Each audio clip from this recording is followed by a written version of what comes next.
കേരളത്തെ എന്നല്ല ഇന്ത്യയെ തന്നെ ഞെട്ടിച്ച ഒരു വെളിപ്പെടുത്തലാണ് ഏതാനും ദിവസങ്ങൾക്ക് മുമ്പ് കർണാടകയിൽ നിന്നുണ്ടായത്. ധർമ്മസ്ഥല എന്ന തീർത്ഥാടന കേന്ദ്രവുമായി ബന്ധപ്പെട്ട് പ്രവർത്തിച്ചിരുന്ന ഒരു ശുചീകരണ തൊഴിലാളി നടത്തിയ വെളിപ്പെടുത്തലാണ് ഏറെ കോളിളക്കമുണ്ടാക്കിയത്. അപ്പോൾ അതിൻ്റെ ഭാഗമായി കേരളത്തിൽ നിന്നും ധാരാളം തീർത്ഥാടകർ എത്തുന്ന ഒരു തീർത്ഥാടന കേന്ദ്രം എന്നുള്ള നിലയിൽ ധർമ്മസ്ഥലയിൽ പോയി അവിടെ വെച്ച് നഷ്ടപ്പെട്ട മലയാളികൾ ഉൾപ്പെടെയുള്ള ആളുകളെ അവിടെ മറവ് ചെയ്തിട്ടുണ്ട് എന്ന വെളിപ്പെടുത്തലും ഈ സാക്ഷിയായി ഇപ്പോൾ പുതിയ രംഗത്ത് വന്നിട്ടുള്ള ഈ മുൻ ശുചീകരണ തൊഴിലാളി പറയുകയുണ്ടായി. അപ്പോൾ കേരളത്തിൽ നിന്നുള്ള സ്ത്രീകൾ, കേരള സാരി ഉടുത്തവർ, സെറ്റ് സാരി ഉടുത്തവരൊക്കെ അവിടെ താൻ മറവ് ചെയ്തിട്ടുണ്ട് എന്ന അദ്ദേഹത്തിൻ്റെ വെളിപ്പെടുത്തൽ വളരെ ഗുരുതരമായിട്ടുള്ള ഒരു സാഹചര്യമാണ് മലയാളികളെ സംബന്ധിച്ചിടത്തോളം, കേരളീയരെ സംബന്ധിച്ചിടത്തോളം ഉള്ളത്. വലിയ ആശങ്കയുണർത്തുന്ന കാര്യമാണ്. അപ്പോൾ അതിനെ സംബന്ധിച്ച് സർക്കാർ ആ വിഷയത്തിൽ ഇടപെടണം എന്ന ആവശ്യവുമായിട്ടാണ് ഞങ്ങൾ മുന്നോട്ട് വന്നിട്ടുള്ളത്. അപ്പോൾ ഇതിനെ സംബന്ധിച്ച് കേരളത്തിൽ ഈ വിഷയത്തിൽ ഇടപെടുന്നതിനു വേണ്ടി അവർക്ക് വേണ്ട നിയമസഹായം നൽകുന്നതിനു വേണ്ടിയൊക്കെ ഒരു ആക്ഷൻ കമ്മിറ്റി രൂപീകരിച്ച് പ്രവർത്തനം ആരംഭിച്ചിരിക്കുകയാണ്. അപ്പോൾ നേരത്തെ SIT തന്നെ അവിടെ ഇപ്പോൾ അതിൻ്റെ കഴിഞ്ഞ ദിവസം അവിടെ മൃതദേഹങ്ങൾ അടക്കം ചെയ്തു എന്ന് അദ്ദേഹം വെളിപ്പെടുത്തിയ സ്പോട്ടുകൾ അടയാളപ്പെടുത്തിയിട്ടുണ്ട്. ഇന്ന് അത് അവർ കുഴിച്ചെടുക്കുന്ന പ്രക്രിയ ആരംഭിച്ചിട്ടുണ്ട്. ഒന്നാമത്തെ കുഴി എടുത്തു എന്നാണ് മനസ്സിലാക്കുന്നത്. JCB ഉൾപ്പെടെയുള്ള യന്ത്രങ്ങൾ ഉപയോഗിച്ചുകൊണ്ട് അവിടെ മണ്ണ് കുഴിച്ചെടുക്കുന്നതിന് ആവശ്യമായ ഉത്തരവ് കോടതിയിൽ നിന്ന് അവർ സമ്പാദിച്ചു കഴിഞ്ഞിട്ടുണ്ട്. അതിന്റെ ഭാഗമായിട്ട് കുഴിച്ചെടുക്കൽ ആരംഭിച്ചിട്ടുണ്ട് എന്നാണ് മനസ്സിലാക്കുന്നത്. ആദ്യത്തെ ആ കുഴിയെടുപ്പ് പൂർത്തിയാകുന്നതോടുകൂടി വലിയ തോതിലുള്ള വെളിപ്പെടുത്തലിൽ കഴമ്പുണ്ടോ എന്ന തരത്തിലുള്ള വസ്തുതകൾ പുറത്തേക്ക് വരാനിരിക്കുന്നു. അതേസമയം മലയാളികൾ ഉണ്ട് എന്ന് പറയുന്നത് ഈ SITക്ക് പിന്നെ കോടതി മുമ്പാകെ വെളിപ്പെടുത്തൽ നടത്തിയതുൾപ്പെടെ അദ്ദേഹം നേരത്തെ അവിടെ ആക്ഷൻ കമ്മിറ്റി ഉണ്ട്, ജസ്റ്റിസ് ഫോർ സൗജന്യ എന്ന പേരിലുള്ള ആക്ഷൻ കമ്മിറ്റി അവിടെ പ്രവർത്തിക്കുന്നുണ്ട്. അവരുൾപ്പെടെയുള്ളവർക്ക് ഈ പറയുന്ന അവരാണ് ഇവർക്ക് വേണ്ട സഹായവും നിയമസഹായവും ഒക്കെ ഏർപ്പാട് ചെയ്തു കൊടുത്തിട്ടുള്ളത്. അവരോട് ഈ സാക്ഷി വെളിപ്പെടുത്തിയിട്ടുണ്ട്. കേരള സാരി ഉടുത്ത, സെറ്റ് സാരി ഉടുത്ത എന്ന് പറയുമ്പോൾ മലയാളികളാണ് എന്ന സാമാന്യമായിട്ടുള്ള ഒരു നിഗമനത്തിലാണ് നമ്മൾ എത്തുന്നത്. അപ്പൊ അങ്ങനെയുള്ള നമ്മൾ ഇവിടെ നിന്ന് കിട്ടിയ വിവരങ്ങൾ എന്ന് പറയുന്നത് മരണപ്പെട്ടതുമായി ബന്ധപ്പെട്ടുള്ള വിവരങ്ങൾ നമ്മൾ ഇതുവരെയുള്ള ഇടപെടലിൽ നമ്മൾ വന്നിട്ട് ഇല്ല. അതേസമയം അവിടെ ആക്രമിക്കപ്പെട്ടതിനെ സംബന്ധിച്ചുണ്ട്, തട്ടിക്കൊണ്ടുപോയതുണ്ട്, അവിടെ വെച്ച് പീഡിപ്പിച്ചു എന്ന് പറയുന്ന ദിവസങ്ങളോളം അങ്ങനെയുള്ള വിവരങ്ങളൊക്കെ നമ്മുടെ മുമ്പിലുണ്ട്. അതുകൊണ്ടാണ് ഞങ്ങളൊരു ടെലിഫോൺ നമ്പർ, ഏറ്റവും പ്രധാനപ്പെട്ട കാര്യമെന്ന് പറയുന്നത് ഈ സമൂഹ മനസാക്ഷിയെ മാത്രമല്ല, ഇതിൽ പെട്ട ആളുകളെ പോലും ഇപ്പോഴും അവർ ഭയത്തിന്റെ വലിയ വലയത്തിലാണ്. അപ്പോൾ ആ ഭയത്തിൽ നിന്ന് മോചിപ്പിക്കുക എന്നതാണ് ഏറ്റവും പ്രധാനപ്പെട്ട കാര്യം. അത്രമാത്രം ശക്തരായിട്ടുള്ള ആളുകളാണ് ഇതിന് പിന്നിലുള്ളത് എന്നാണ് നമ്മൾ മനസ്സിലാക്കുന്നത്. അപ്പോൾ അതുകൊണ്ട് തന്നെ അവരുടെ ശക്തിക്ക് മുമ്പിൽ പൊരുതാനുള്ള ശേഷിയില്ലാത്ത സാധാരണക്കാരായിട്ടുള്ള ആളുകളാണ് ഇത്തരത്തിൽ അപകടത്തിൽപ്പെട്ടിട്ടുള്ളത്, അല്ലെങ്കിൽ തലമറവായിട്ടുള്ളത്, അല്ലെങ്കിൽ കൊല്ലപ്പെട്ടിട്ടുള്ളത്. അപ്പോൾ അതുകൊണ്ട് തന്നെ അവരുടെ ബന്ധുക്കൾ മുന്നോട്ട് വരുന്നത്, ഞാൻ മനസ്സിലാക്കുന്നത് ഇവിടെ നേരത്തെ സാക്ഷിയായി വന്നിട്ടുള്ള ആൾക്ക് തൊട്ടു മുമ്പ് അവിടെ ജോലി ചെയ്തിരുന്ന ശുചീകരണ തൊഴിലാളി ഇതേപോലുള്ള പ്രവൃത്തികൾ ചെയ്യുന്നയാളായിരുന്നു. പക്ഷെ അയാൾ കൊല്ലപ്പെട്ടു പോയതാണ് എന്നൊരു വിവരമാണ് നമുക്ക് ലഭിക്കുന്നത്. അപ്പോൾ ഈ ആൾ തന്നെ മറ്റൊരു സംസ്ഥാനത്തേക്ക് കഴിഞ്ഞ 10 വർഷത്തിലേറെയായി മാറി താമസിക്കുകയും അവിടെ നിന്ന് തനിക്ക് ഇനിയും ഇത് വെളിപ്പെടുത്താതെ വയ്യ എന്നൊരവസ്ഥയിൽ അദ്ദേഹം പുറത്തു വരികയും ഈ വിഷയം വെളിപ്പെടുത്തുകയുമാണ് ഉണ്ടായിട്ടുള്ളത്. അപ്പോൾ അങ്ങനെ പറയാൻ ധൈര്യമുള്ള ആളുകൾ പലപ്പോഴും ഇല്ല എന്നതാണ് ഏറ്റവും ഖേദകരമായ കാര്യം. SIT തന്നെ അവിടെ ഒരു ഹെൽപ്പ് സെന്റർ എന്നുള്ള രീതിയിൽ ഓപ്പൺ ചെയ്തിട്ടുണ്ട്. ഈ തരത്തിൽ നഷ്ടപ്പെട്ടു പോയ ആളുകളെ സംബന്ധിച്ചുള്ള വിവരങ്ങളുമായി നിങ്ങൾ മുമ്പോട്ട് വരണം എന്നവർ പറഞ്ഞിട്ടുണ്ട്. ഇപ്പോൾ ഓൾറെഡി അവിടെ ഉള്ളത് അനന്യ ഭട്ടിന്റെ അമ്മ കൊടുത്ത ഒരു പരാതി മാത്രമാണ്. ഇപ്പോൾ DNA പരിശോധന ഉൾപ്പെടെയുള്ള കാര്യങ്ങൾ ചെയ്യുമ്പോൾ കൂടുതൽ ബോഡി അവിടെ കണ്ടെടുക്കപ്പെടുകയാണെങ്കിൽ അതൊക്കെ ഐഡന്റിഫൈ ചെയ്യുന്നതിന് DNA സാമ്പിളുകൾ ആവശ്യമാണ്. ഇപ്പോൾ ഓൾറെഡി ഇപ്പോൾ നമുക്ക് അനന്യ ഭട്ടിന്റെ അമ്മയുടെ പരാതി മാത്രമാണുള്ളത്. അപ്പോൾ കൂടുതൽ ആളുകൾ, 100ലേറെ ആളുകൾ അവിടെ മിസ്സിംഗ് ആണ് എന്ന പേരിൽ അവിടെ ഇപ്പോൾ ഈ കേസ് FIR ഇട്ട അവിടുത്തെ SP അജിത്ത് തന്നെ അവിടെ രേഖപ്പെടുത്തിയതായിട്ട് നമ്മൾ കാണുന്നുണ്ട്.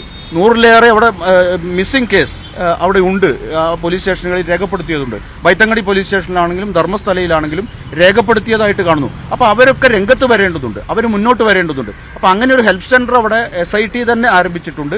അതിന് കേരള ഘടകവും കേരളവുമായി ബന്ധപ്പെട്ട വിഷയങ്ങൾ അതിലുണ്ട് ഉൾച്ചേർന്നിട്ടുണ്ട് എന്നതുകൊണ്ടാണ് കേരളത്തിൽ നിന്ന് ആരെങ്കിലും നഷ്ടപ്പെട്ടിട്ടുണ്ടെങ്കിൽ അവർക്ക് മുമ്പോട്ട് വരാനും അവർക്ക് വേണ്ട നിയമസഹായം ചെയ്യാനും ആരെങ്കിലും ഒരാൾ വേണമല്ലോ. അതുകൊണ്ടാണ് കേരളത്തിൽ ഇത്തരത്തിലുള്ള ഒരു ആക്ഷൻ കമ്മിറ്റി ഉണ്ടാക്കിയിട്ടുള്ളത്. ആ ആക്ഷൻ കമ്മിറ്റിയുടെ പ്രവർത്തനങ്ങൾ കഴിഞ്ഞ അതിന്റെ ഭാഗമായി ഞങ്ങൾ ധർമ്മസ്ഥല സന്ദർശിച്ചു.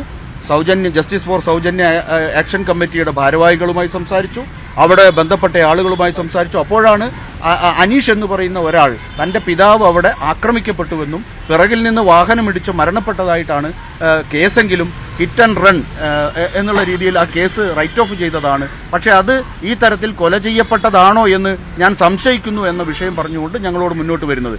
അതേസമയം അദ്ദേഹം അവിടെ ചെന്ന് 8 വർഷത്തിന് ശേഷമാണ് അദ്ദേഹത്തിന്റെ പിതാവ് മരിച്ചതിന് ശേഷം അദ്ദേഹം ധർമ്മസ്ഥലയിൽ എത്തുന്നത്. പക്ഷെ അവിടെ വെച്ച് തന്നെ അയാൾ അവിടെ എത്തി എന്നുള്ള വിവരം പുറത്തു വന്നതോടുകൂടി അദ്ദേഹത്തിന് പല സന്ദേശങ്ങളും വരുന്ന സാഹചര്യം ഉണ്ടായി. അങ്ങനെ ഞങ്ങൾ കേരളത്തിലേക്ക് മടങ്ങുമ്പോൾ ഞങ്ങളോടൊപ്പമാണ് ഈ അനീഷ് വരികയും ഞങ്ങൾ ആക്ഷൻ കമ്മിറ്റിയുടെ സഹായത്തോടു കൂടിയാണ് തളിപ്പറമ്പ് പോലീസ് സ്റ്റേഷനിൽ അദ്ദേഹത്തിന് ഭീഷണിയുണ്ട് എന്ന പേരിൽ അവിടെ ഒരു പരാതി കൊടുക്കുകയും അതിനെ സംബന്ധിച്ച് കാര്യങ്ങൾ മുന്നോട്ട് കൊണ്ടുപോവുകയും ചെയ്തിട്ടുള്ളത്. ഞങ്ങളെ സംബന്ധിച്ചിടത്തോളം പറയാനുള്ളത് ഇതിൽ ആവശ്യമായ സഹായം, നിയമസഹായം ഉൾപ്പെടെ നൽകുക എന്നതിനോടൊപ്പം ഇത്രയും ഭീകരമായിട്ടുള്ള ഒരു വിഷയത്തിൽ എന്തെങ്കിലും പറയാൻ പോലും രംഗത്ത് വരാൻ മടിക്കുന്ന സാഹചര്യം ഒഴിവാക്കേണ്ടതുണ്ട്. ഇത്തരമൊരു ക്രിമിനൽ ആക്ടിവിറ്റി, ഈ തരത്തിൽ വർഷങ്ങളോളം പതിറ്റാണ്ടുകളോളം നീണ്ടു നിൽക്കുന്ന ഒരു ക്രിമിനൽ ആക്ടിവിറ്റി ഇനി ഇന്ത്യയിൽ എവിടെയും നടക്കാനുള്ള അവസരം ഉണ്ടാകരുത്. അതിന് സമൂഹത്തെ ജാഗ്രതാക്കുന്നതിനും സമൂഹം അതിനുവേണ്ടി ശക്തരാകുന്നതിനുമുള്ള പ്രയത്നം പ്രത്യേകിച്ചും കേരളത്തിൽ നിന്ന് ഉണ്ടാകേണ്ടതുണ്ട് എന്നാണ് ആക്ഷൻ കമ്മിറ്റി കരുതുന്നത്. അതുകൊണ്ടാണ് ഇങ്ങനെയൊരു ഫോൺ നമ്പർ ഞങ്ങൾ പുറത്തുവിടുന്നത്. ആ ഫോൺ നമ്പറിൽ ഇതുമായി ബന്ധപ്പെട്ട ആളുകൾ ഞങ്ങളുമായി ബന്ധപ്പെടുകയാണെങ്കിൽ അതിനാവശ്യമായിട്ടുള്ള നിയമസഹായം ഉൾപ്പെടെയുള്ള സഹായം ഞങ്ങളുടെ ഭാഗത്തു നിന്ന് ഉണ്ടാകും എന്നാണ് സൂചിപ്പിക്കാനുള്ളത്.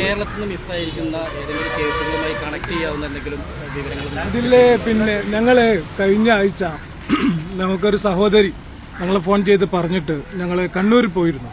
കണ്ണൂരിലെ അവരുടെ സഹോദരനെ കുറച്ച് ദിവസം കാണാതാവുകയും അപ്പം അതിനുശേഷം അവർ നിരവധി തവണ പോലീസ് സ്റ്റേഷനിലൊക്കെ ബന്ധപ്പെട്ടിട്ടും ഒരു നടപടിയില്ല എന്നുള്ള രീതിയിൽ വിഷമിച്ച് നിൽക്കുന്ന സമയത്ത് സഹോദരനെ ഒരാഴ്ചക്ക് ശേഷം വളരെ വിഷമകരമായ രീതിയിൽ സൈഡിൽ നിന്ന് കണ്ടെത്തുകയും റോഡ് സൈഡിൽ നിന്ന് ഒരു മാസത്തിന് ശേഷം റോഡ് സൈഡിൽ നിന്ന് കണ്ടെത്തുകയും ഒക്കെ ചെയ്തിരുന്നു. പക്ഷെ അദ്ദേഹം ഇവർ കൊണ്ടുവന്നു പിന്നീട് പെട്ടെന്ന് തന്നെ ദിവസങ്ങൾക്ക് മരിച്ചു പോവുകയും ചെയ്തു. അപ്പൊ അതുമായിട്ട് ബന്ധപ്പെട്ട് ഞങ്ങൾ അപ്പം തന്നെ അവരെ കൊണ്ട് നിയമപരമായി നടപടിയെടുക്കാനുള്ള സംവിധാനങ്ങളൊക്കെ ചെയ്തു കൊടുക്കുകയും ചെയ്തിരുന്നു. പക്ഷെ പിന്നീട് അവർക്ക് ഇതിലൊരു ഭയം വന്നതുകൊണ്ട് നമ്മൾ വെളിപ്പെടുത്തൽ നടത്തി അവര് വീഡിയോ ചെയ്തു. പക്ഷെ പിന്നീട് അവർ ആ പ്രശ്നം ഉന്നയിച്ചുകൊണ്ട് മുന്നോട്ട് വരാൻ ഭയപ്പെടുന്നു. കേസ് കൊടുക്കേണ്ടതില്ല എന്നുള്ള രീതിയിൽ വരുന്നു. അപ്പൊ തന്നെയാണ് തന്നിട്ടുണ്ട്. അവർ തന്നെ മൊഴി വീഡിയോ ചെയ്തു, ഞങ്ങളോട് സംസാരിച്ചു.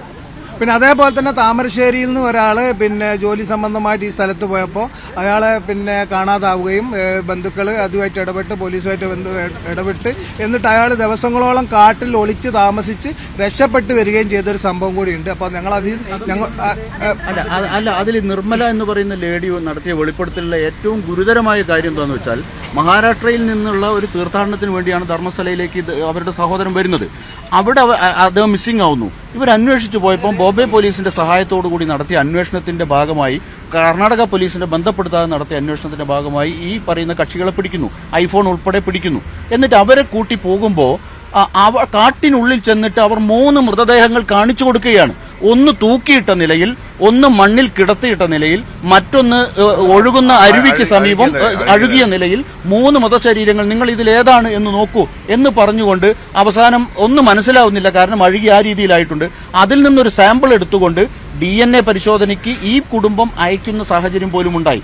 ഞാൻ പറയുന്നത് ഇത്തരത്തിൽ മൃതദേഹങ്ങൾ അവിടെ കൂട്ടിയിടുന്ന അന്ന് അവിടെ നിൽക്കുന്ന പോലീസുകാരും ഇത്തരം വിഷയങ്ങൾ ഇവർ ചൂണ്ടിക്കാണിച്ചതിന് പിന്നെയാണ് ആ ഡെഡ് ബോഡിയുടെ അടുത്ത് വരുന്നത്. ആ രീതിയിലൊരു സാഹചര്യം നമ്മുടെ നാട്ടിലൊന്നും ഒരിക്കലും നമുക്ക് പ്രതീക്ഷിക്കാൻ കഴിയാത്തതാണ്. അപ്പൊ ഇങ്ങനെ ചെന്ന് നിങ്ങൾ ഐഡന്റിഫൈ ചെയ്യുന്നു മോർച്ചറിയിലാണ് നമ്മൾ പോയിട്ട് ഈ പറയുന്ന ഡെഡ് ബോഡികൾ നമ്മൾ ഐഡന്റിഫൈ ചെയ്യാറുള്ളത്.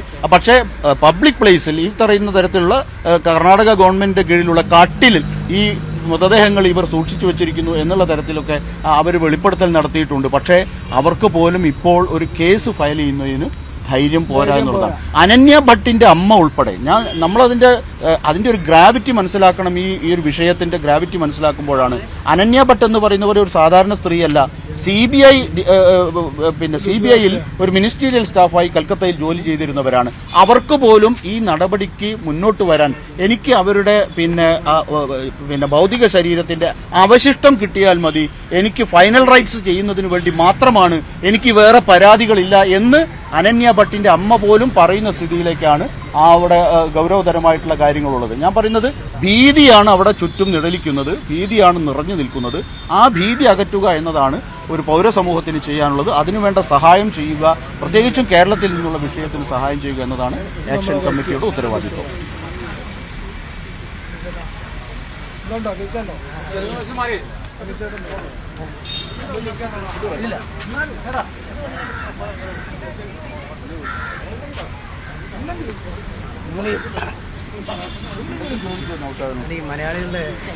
നമ്മൾ എന്തുകൊണ്ടാണ് ഈ വിഷയത്തിലേക്ക് വരുന്നതെന്നുള്ള ചോദ്യം തീർച്ചയായിട്ടും വരുന്നുണ്ട്. അതിൽ എനിക്ക് പറയാനുള്ള ഒരു കാര്യം എന്താ വെച്ചാൽ, നമ്മളൊരു സാമൂഹ്യ പ്രവർത്തകർ എന്ന നിലയിൽ, ഭാരതത്തിലെ പൗരൻ എന്ന നിലയിൽ, നമുക്ക് നിലവിൽ ഒരുപാട് വിഷയങ്ങൾ ഇടപെടുന്ന ആളുകൾ എന്ന നിലയിൽ നമ്മുടെ സഹോദരന്മാരടക്കം നൂറുകണക്കിന് ആളുകൾ കൊല ചെയ്യപ്പെട്ട് കുഴിച്ചുമൂടി എന്ന് പറയുമ്പോൾ നമ്മളത് അറിയുമ്പോൾ എങ്ങനെ നമ്മൾ പ്രതികരിക്കാതിരിക്കുക? അതുകൊണ്ട് തന്നെയാണ് നിയമങ്ങൾ വശത്തിൽ തന്നെ പ്രതികരിക്കാനും പ്രതിഷേധിക്കാനും പരാതികൾ നൽകാനുമുള്ള അവസരങ്ങൾ വിനിയോഗിക്കുക. ഇതനുസരിച്ച് ഇതുമായി ബന്ധപ്പെട്ട് വിഷമിച്ച് നിൽക്കുന്ന കുടുംബങ്ങളുണ്ടെങ്കിൽ അവരെ സഹായിക്കുക എന്നുള്ള ഒരു പൗരധർമ്മമാണ് എന്റെ സുഹൃത്തുക്കളും ഞങ്ങളും ചെയ്തുകൊണ്ടിരിക്കുന്നത്. മലയാളികൾ ഉണ്ട് എന്നുള്ളത് അത് പിന്നെ ശുചീകരണ തൊഴിലാളിയുടെ സ്റ്റേറ്റ്മെന്റ് തന്നെ ഉണ്ട്. അത് നമ്മൾ അതേ പിന്നെ ഇപ്പൊ ഞങ്ങൾക്ക് കിട്ടുന്ന കുറച്ച് വിവരങ്ങൾ ഞങ്ങൾക്ക് കിട്ടുന്നതിൽ നമ്മുടെ മലയാളികൾക്ക് അതിൽ പെട്ടുപോയിട്ടുണ്ട് എന്നുള്ളതും ചില ആളുകളൊക്കെ വളരെ ഭയത്തിലാണുള്ളത്, ഇത് പുറത്ത് പറയാത്തത് എന്നുള്ളതും ഞങ്ങൾക്ക് തന്നെ ഉണ്ടാകുന്നുണ്ട്. അതുകൊണ്ട് അവർക്ക് ധൈര്യം കൊടുക്കുക എന്നുള്ള ഒരു സംവിധാനം തന്നെയാണ് ഞങ്ങൾ ആഗ്രഹിക്കുന്നത്. അവർക്ക് ധൈര്യം കൊടുക്കുകയും അവർക്ക് നിയമസഹായം നൽകുക എന്നുള്ളതാണ് ഞങ്ങളുടെ സഹപ്രവർത്തകർ മനാഫ് ചെയർമാനായിരിക്കുന്ന ഈ കമ്മിറ്റിയുടെ ലക്ഷ്യം. അത് തന്നെയാണ്. നമ്മൾ പറയില്ല, ഒരു പൗരന് നാട്ടിൽ നടക്കുന്ന ഒരു വിഷയങ്ങളിൽ അത് ഒരു ജാതിയോ മതമോ നോക്കാതെ പ്രതികരിക്കാനും പ്രതിഷേധിക്കാനും അതിൽ നിയമവശം നോക്കി പ്രവർത്തിക്കാനുമുള്ള ഭാരതത്തിലെ പൗരന്റെ അവകാശങ്ങൾ വെച്ചുകൊണ്ട് തന്നെയാണ് ഞങ്ങൾ ഈ വിഷയത്തിൽ പ്രവർത്തിക്കുന്നത്. അല്ലാതെ പല ആളുകളും പറയുന്നത് പോലെ എന്തോ ഗൂഢാലോചന നടത്തുന്നു, അതുപോലെ തന്നെ വേറെന്തോ പേരുധാരിയാണ് എന്നുള്ളതിനെ കുറിച്ചൊന്നും ഞങ്ങൾക്കൊന്നും പറയാനില്ല. ഒരു പൗരന്മാർ എന്ന നിലയിൽ ഞങ്ങളുടെ അവകാശങ്ങൾ ഞങ്ങൾ പ്രവർത്തിക്കുന്നു.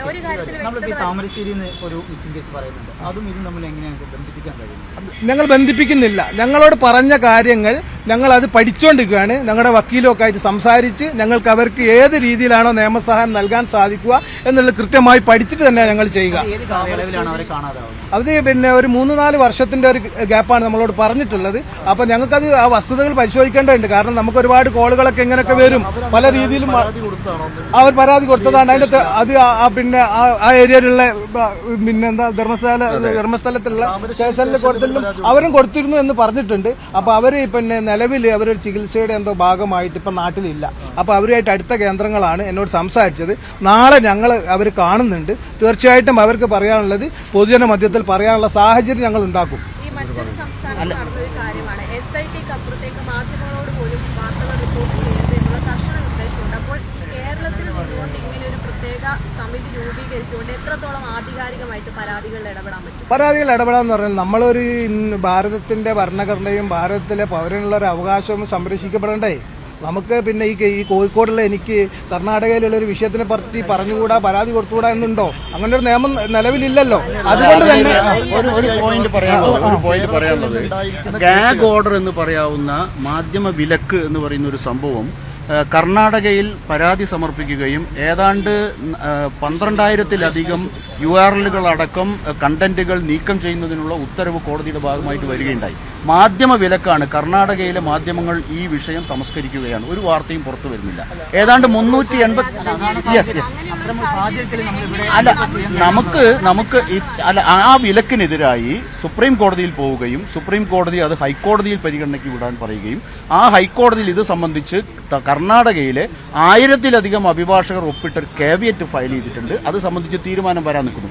ഞാൻ പറയുന്നത് അതല്ല, ഇങ്ങനെയൊരു സംഭവം നടന്നിട്ട് നമ്മൾ കേരളത്തിൽ ജീവിക്കുന്ന പൗരന്മാരാണ്, നിങ്ങൾ മാധ്യമപ്രവർത്തകരാണ്, ഇതിനോട് നിങ്ങളുടെ പ്രതികരണം എന്താണ്? ഇതിനെ സംബന്ധിച്ച് വാർത്ത ചെയ്യണം. പക്ഷേ കർണാടകയിൽ ഇതിനെ സംബന്ധിച്ച് വാർത്ത ചെയ്യാൻ കഴിയുന്നില്ല. ഇനി കേരളവുമായി നമ്മൾ ഇതിനെ എങ്ങനെ ബന്ധപ്പെടുത്തുന്നു എന്നതാണല്ലോ ഏറ്റവും പ്രധാനപ്പെട്ട കാര്യം. കേരളവുമായി ബന്ധപ്പെടുത്തുന്നത് കഴിഞ്ഞ 6 വർഷത്തിനിടയിൽ നമ്മളവിടെ കണക്ക് പറഞ്ഞിട്ടുണ്ട്.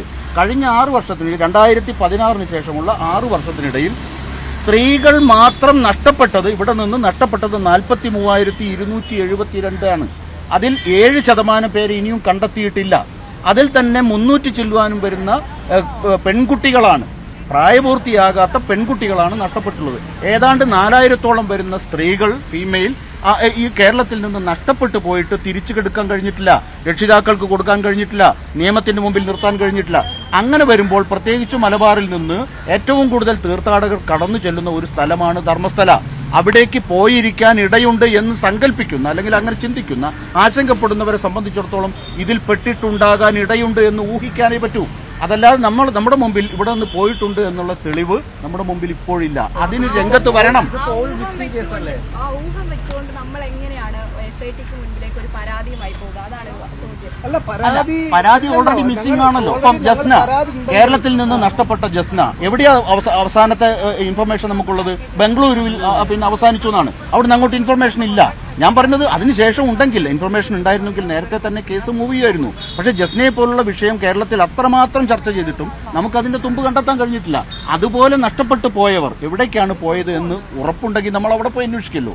ഇത് ഇങ്ങനെയൊരു മാസ് ബറിയൽ നടന്നിട്ടുള്ള ഒരു സ്ഥലത്ത് ഇത്തരത്തിൽ വൻതോതിൽ ആയിരക്കണക്കിന് തീർത്ഥാടകർ എത്തിച്ചേരുന്ന ഒരു കേന്ദ്രത്തിൽ, പ്രത്യേകിച്ച് മലബാറിൽ നിന്ന്, കേരളത്തിൽ നിന്ന് ധാരാളം തീർത്ഥാടകർ എത്താൻ ഇടയുള്ള ഒരു സ്ഥലത്ത് ഇങ്ങനെയൊരു സംഭവം നടന്നിട്ടുണ്ടെങ്കിൽ ഈ പറയുന്ന സാക്ഷി, അതിൽ ഞാൻ കുഴിച്ചിട്ട മൃതശരീരങ്ങളിൽ കേരള സാരി ഉടുത്ത, സെറ്റ് സാരി ഉടുത്ത സ്ത്രീകൾ, യുവതികൾ ഉണ്ടായിരുന്നു എന്ന് പറയുമ്പോൾ അതിൽ കൂടുതൽ വേറെന്താ വേണ്ടത്?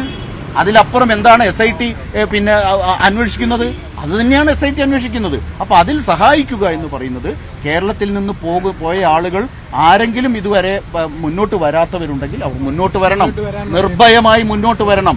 നിങ്ങൾ ആലോചിച്ച് നോക്കൂ, നിർഭയ കേസിൽ നമ്മൾ കണ്ടു ഒരു ഇരയുടെ പേര് പുറത്തുവിടരുത് എന്നാണ്, മാധ്യമങ്ങളോട് അറിയിക്കരുതെന്നാണ് പറഞ്ഞത്. പക്ഷേ ഈ ഗാഗ് ഉത്തരവ് പറയുന്നത് വേട്ടക്കാരുടെ പേര് പുറത്തുവിടരുതെന്നാണ്.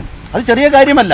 മാധ്യമ വിലക്ക്, യൂട്യൂബ് ഉൾപ്പെടെയുള്ള ചാനലുകൾ നിയന്ത്രിക്കുന്നു. ഈ പറയുന്ന പേര്, അല്ലെങ്കിൽ അതുമായി ബന്ധപ്പെട്ട സ്ഥാപനങ്ങളുടെ പേര്, ഇതൊന്നും പുറത്തു വരാൻ പാടില്ല എന്ന് പറയുന്നത് ഈ പറയുന്ന ഇരയാണോ വേട്ടക്കാരനാണോ നീതി അർഹിക്കുന്നത്? ഏറ്റവും പ്രധാനപ്പെട്ട ചോദ്യമാണത്. അപ്പൊ അതുകൊണ്ട് തന്നെ ഇരയോടൊപ്പം നിൽക്കുക എന്ന സമീപനമാണ്, അല്ലെങ്കിൽ അങ്ങനെ ബാധിക്കപ്പെട്ടവരോടൊപ്പം നിൽക്കുക എന്ന സമീപനമാണ് പൊതുസമൂഹത്തിന് സ്വീകരിക്കാനുള്ളത്, മാധ്യമ ലോകത്തിന് സ്വീകരിക്കാനുള്ളത്. ഈ പറയുന്ന പരിഷ്കൃത ജനതയ്ക്ക് അതേ സ്വീകരിക്കാൻ പറ്റൂ. അതിന്റെ ഭാഗമായിട്ടാണ് കേരളത്തിൽ നിന്ന് ഇത്തരത്തിൽ പോയിരിക്കാം എന്ന നിഗമനം, അല്ലെങ്കിൽ ഇത്തരത്തിലുള്ള വെളിപ്പെടുത്തലിന്റെ അടിസ്ഥാനത്തിൽ നമുക്ക് ആ ആശങ്ക ദൂരീകരിക്കേണ്ടതുണ്ട്. അതിനുവേണ്ടിയാണ് നമ്മൾ ഈ പ്രവർത്തനം നടത്തുന്നത്. അല്ല, ഈ ഡാറ്റ എന്ന് പറയുന്നത് 183 സ്റ്റേറ്റ്മെന്റ് അവിടെ റെക്കോർഡ് ചെയ്തിട്ടുണ്ട് മജിസ്ട്രേറ്റിന് മുമ്പിൽ. നിസ്സാരമായിട്ടുള്ള ഒരു കാര്യമല്ല. ഒരു സ്റ്റേറ്റ് ഗവൺമെന്റ് 24 അംഗ പോലീസ് ടീമിനെ ഉപയോഗപ്പെടുത്തിക്കൊണ്ട് DGP തലത്തിൽ, ചെറിയ കാര്യമല്ലല്ലോ, അനുബന്ധമായ വിഷയമാണ്. കേരളത്തിൽ നിന്ന് നഷ്ടപ്പെട്ടവരുടെ കണക്ക് നമ്മുടെ മുമ്പിൽ.